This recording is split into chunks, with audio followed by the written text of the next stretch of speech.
Good, happy Friday afternoon. I'm Riley King, and welcome to this Friday afternoon edition of WRMK News 12 at noon.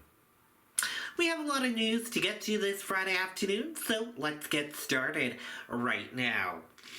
First up, Merrimack mother being sentenced for murdering her 5-year-old son, Elijah Lewis. Let's take a listen to that report from WMUR News 9.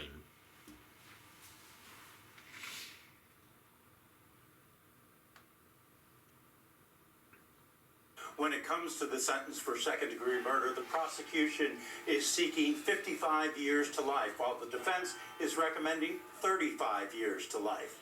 Shortly after 10:30 this morning, 38-year-old Daniel Dauphinais entered the courtroom.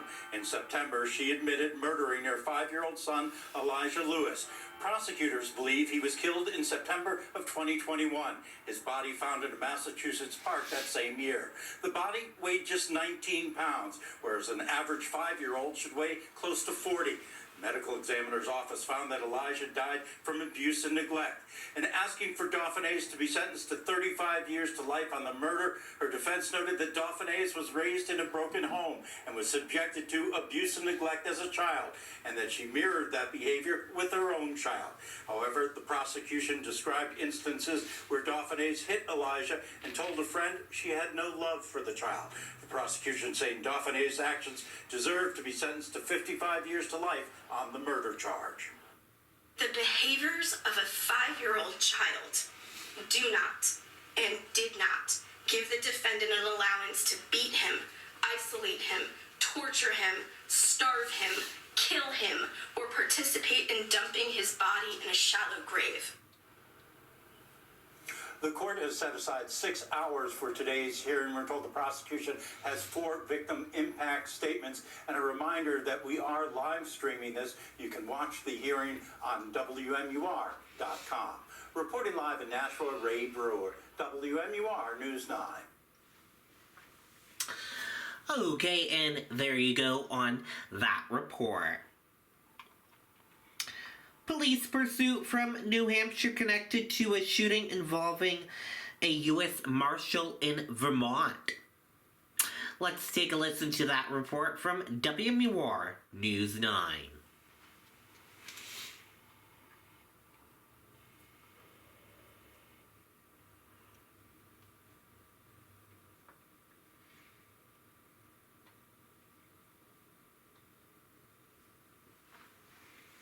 We need strong supporters for our local public schools and the State House. We need Shelby Wright. Free meal. Steve, Marissa, we've been here for about 4 hours at this point, and the scene behind me hasn't changed much, but we now know one subject is in custody tonight. That's according to the FBI. They say that subject is in custody relating to the shooting incident involving an alleged assault on a U.S. Marshal. And again, we are hearing from a woman who lives just in a house off the corner of the camera here. She tells me she heard gunshots earlier this afternoon and a car going down the road so fast, she says it sounded like it was going 90 miles per hour. Again, we are still waiting for more details about all of this, but we do know that the U.S. Marshals in Burlington says a U.S. Marshal was involved in this shooting. They say it happened around 1 o'clock. We know the FBI is here assisting with this investigation, that they aren't letting drivers down Rygate Street in this area. About half a mile is blocked off by police. Again, there is still some police activity happening down the road, and we are seeing some state police coming through this section of Yellow Police State. I think this is the first time we've seen a car coming through this area in the past 4 hours that we've been here. So again, a very fluid situation. We are keeping an eye on things, but as we learn more information about what happened here earlier this afternoon, we'll be sure to keep you all updated online. We're live in Rygate, Vermont tonight. Imani Fleming, WMUR News 9. Okay, and there you go on that report. Lewiston to host commemoration event marking year since the mass shooting. Let's take a listen to that report from News Center, Maine.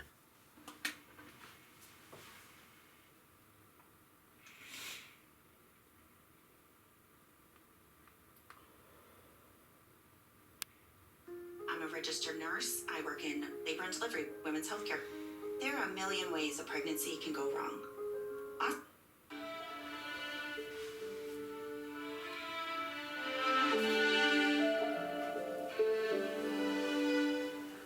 Today is a day of remembrance in a community that has been through so much over the past year. Tonight, Lewiston will host a commemoration of the mass shooting from a year ago. Our Chris Costa joining us live this new time outside the Coliseum. Hi, Chris. Brian, good afternoon. As you can imagine, a very emotional day for so many people, not only here in the city of Lewiston, but also neighboring Auburn, the cities around here, the cities and towns, and frankly, all over our state. The worst mass shooting in our state's history, taking 18 lives, injuring 13 others, and you can imagine the emotional impact on so many dozens more who were at those two locations that night 1 year ago today. Both Shemengi's Bar and Grill and Just in Time Bowling Alley. Just in Time Bowling Alley today announced that they will be closed today, partially in remembrance of this event. As this year has gone by, Brian, one thing that our team, as you know, has been trying to do is make connections with a lot of the people who have felt the most impacted by this event. And as I've spoken to some of these people, whether they be family members of those who were killed, survivors, people who were witnesses, business owners, including the bar and the bowling alley, a lot of them have told me different stories about how they feel they're going to be processing today. As a matter of fact, there was one Lewiston police officer who told me, I don't think I'll be able to attend the event tonight because of the emotional weight of it. And I know that there are other families that are feeling the same way.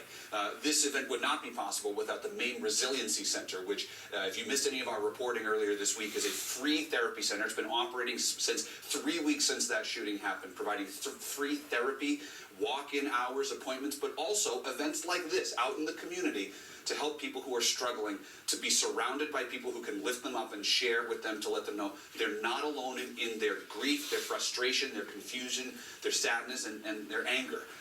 As you can imagine, Brian, a range of emotions that will be on display tonight as Tom Caron, a Lewiston native and Nesson Red Sox broadcaster, will be the master of ceremonies here tonight with some welcoming remarks. They'll also have 2 moments of silence. One for the victims from Just in Time Bowling Alley, another for those at Shemengi's. We'll be covering a lot more of those logistical details about how this night will go later on this noon. Brian, back to you. Chris Costa live for us at the Coliseum in Lewiston ahead of tonight's commemoration. Chris, thank you. Okay, and there you go on that report. Owner of ship in Baltimore bridge collapsed to pay $100 million in settlement. Let's take a listen to that report from NBC News.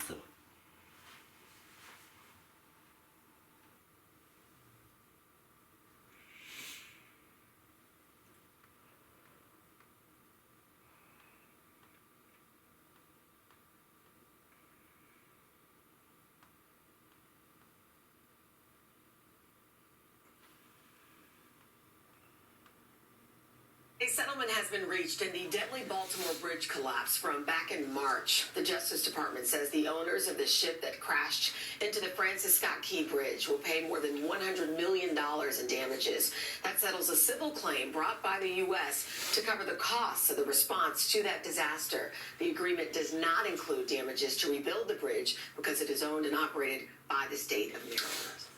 Hey, thanks for watching. Don't miss the Today Show. Okay, and there you go on that report. That does it for this afternoon edition of WRMK News at Noon. Thank you for tuning in and watching. Have a great afternoon, and I'll see you back here on Monday for another broadcast. Thank you for tuning in and watching. Have a great weekend, everyone, and goodbye.